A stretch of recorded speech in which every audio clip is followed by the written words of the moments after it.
Europe 1, le choix de Mola. Il est 6h52 et avant d'aller danser avec Patrick Vuel, direction Bordeaux dans les rayons de la librairie Mola pour un nouveau conseil lecture pour cet été. Avec Stéphane Place, bien sûr. Bonjour Stéphane. Bonjour à tous. Alors aujourd'hui Stéphane, on va parler de politique et on remonte le temps pour mieux comprendre la situation politique actuelle avec cette mise en perspective grâce aux souvenirs que l'on doit à l'un des plus fins observateurs de la Ve République. Je veux parler bien sûr de notre ami le journaliste Franz-Olivier Gisbert. Tragédie française, c'est le titre de cet essai très personnel, Stéphane.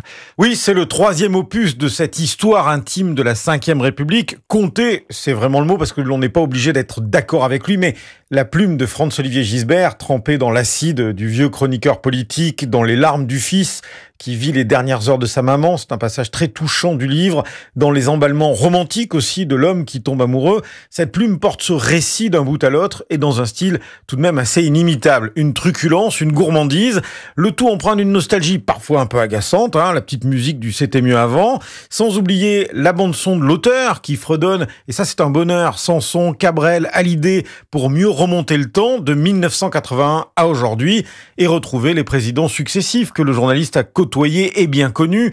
Mitterrand, Chirac, Sarkozy, Hollande, Macron, ils sont tous là. Les chevaliers du déclin promus connétables, écrit Fogg, qui passe à la moulinette les figures politiques, médiatiques aussi, de ces 40 dernières années. Pierre Coutel, libraire chez Mola. Il fait le récit de la façon dont, à la fois au jour le jour, il a vécu les choses et comment il donne le sentiment de ne jamais véritablement avoir cru en Mitterrand. Et puis après, il considère que même s'il a beaucoup de sympathie pour Chirac, ça ne sera pas été un président qui aura laissé une grande marque dans l'histoire.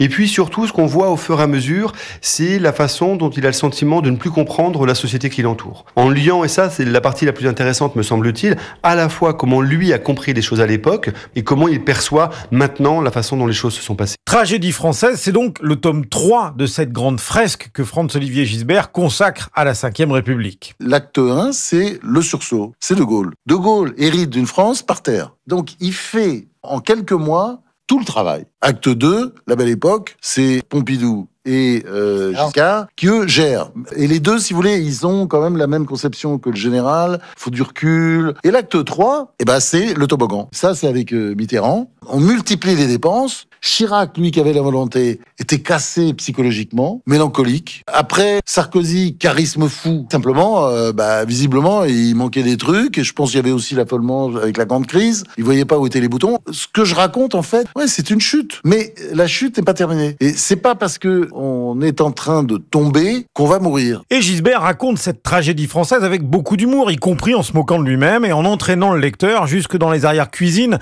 de cette Ve République qu'il a observée durant toutes ces années. Une tragédie française, donc parue chez Gallimard, 3e tome de cette histoire intime de la Ve République. Après donc le sursaut et la belle époque. Merci Stéphane Place. Le choix de Mola, c'est tous les matins sur Europe 1.